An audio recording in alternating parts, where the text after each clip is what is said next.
So let's proceed with school fees billing. So this usually happens when the term is beginning.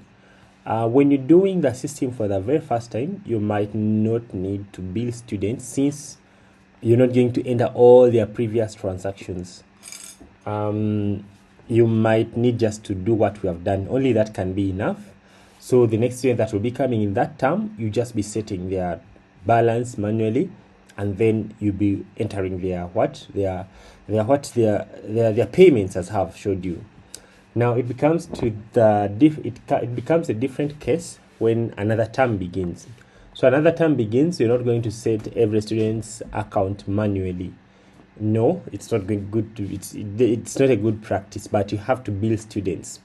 For example, you can say the bill of maybe primary one or maybe senior one, whatever class type of a school you have for this system. You can say maybe one class is by this particular amount and the other one is particular amount and the other one is particular amount, so that the students that in that particular class will be billed all at once, because we already know their balances. And other students who will be admitted at school, automatically that bill will also automatically be applied on them, right? So how do you do that? That's what I want to show you. However, don't do it when you're just getting used. I mean, when you start using the system for the very first time, because I've shown you the better way of how to do it. However, when the other term begins, so you have to build students after switching the terms, as how I showed you. You have to build students. All the students have to be built, right? So how do you build students? Okay, and how do you do that? Let me show you. So for example, we're going to build primary 4. You can say all students of primary 4, they're supposed to pay 500,000. Okay, let's say maybe 600,000. How do you do that? So to do that, I'll just simply come to, let's say a new term has begun, we've transferred students, they're now active. Oh, we're just beginning the term in simple terms. So how do you create school fees balance for each class? I mean school fees bill for each class. So you come here, school fees, and then you come to school fees billing, all right? And then you click on new. So you go ahead and enter this bill on each and every class, so that each and every student who will be coming to that class will be billed that particular amount. So I can say, for example, bill by secular class. I go ahead and select, for example, P4, and I say P4 will be paying 600,000.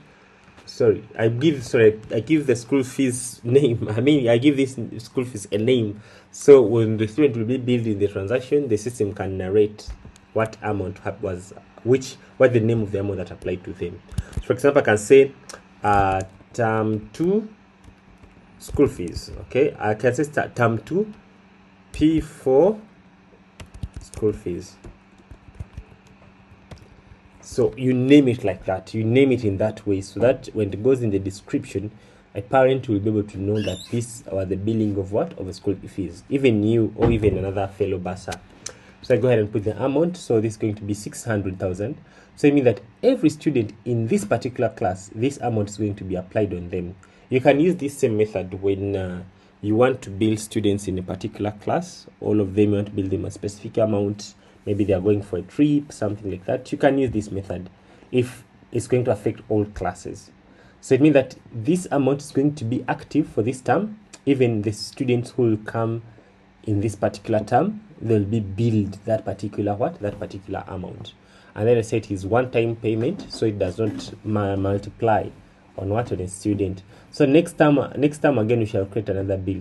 So this is term 2 P4 school fees, right? 600.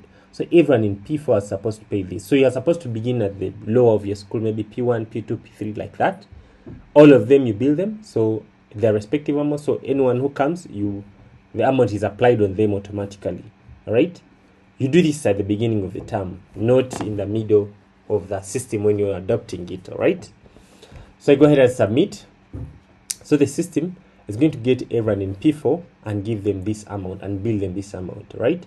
So if I come here and refresh, you can see, I hope you can see that. You can see that this student has been billed 600,000, and the reason of this bill is for P4 school fees, and this student was owing the school, if you still remember, 150.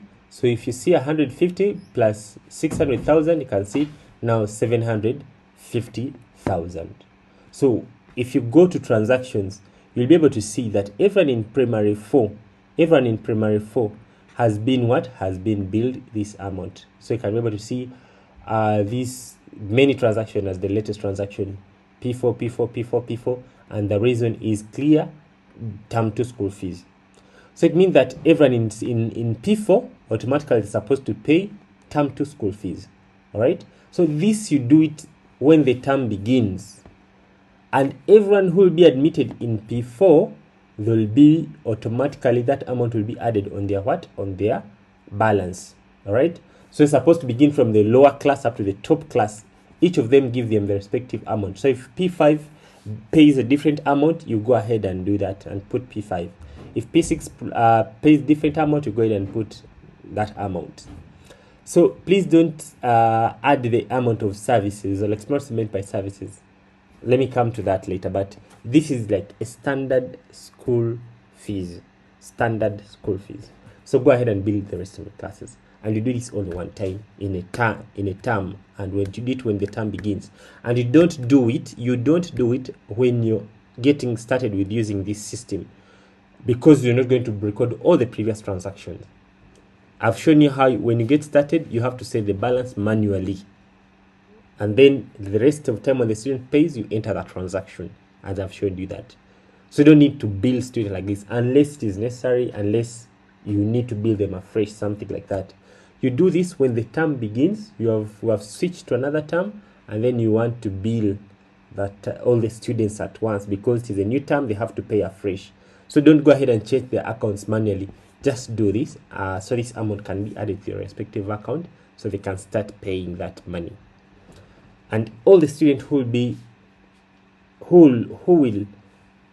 the students who will be admitted to that class, this amount automatically will be added on their respective accounts.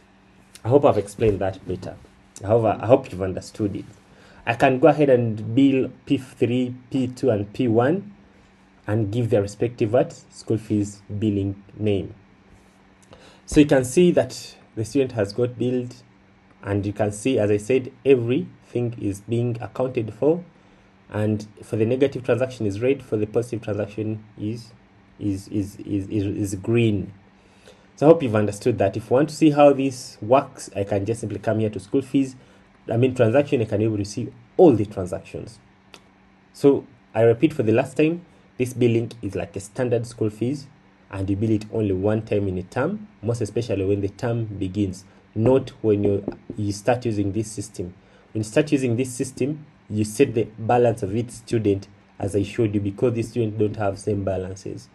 But when the another term begins, as I showed you how we switch the terms, you bill now this term, and that money will be applied on each and every student in that particular class. That is the billing. So let's look at services. All right, I think we should do services in the next lecture. Let's look at the services in the next lecture, what's meant by services, etc. But I hope you've understood what is billing. Billing, you bill it on a class, and the class it applies on the whole class, and even the students who will be admitted in that class in that term, that money will go on their account. And I've showed you how you can even follow up. You can see those transactions will be created there, and you can even go to the student's account. You'll be able to see that this student account was billed this particular amount being for this reason. That is how we build class, and you do it one time when the term begins. So in the next lecture, or in the next training video, we are going to show you how do you bill by services. Does a school have different services which are optional? Someone can subscribe, or they cannot subscribe. How do you work with that? Let's work with that in the next lecture, in the next video.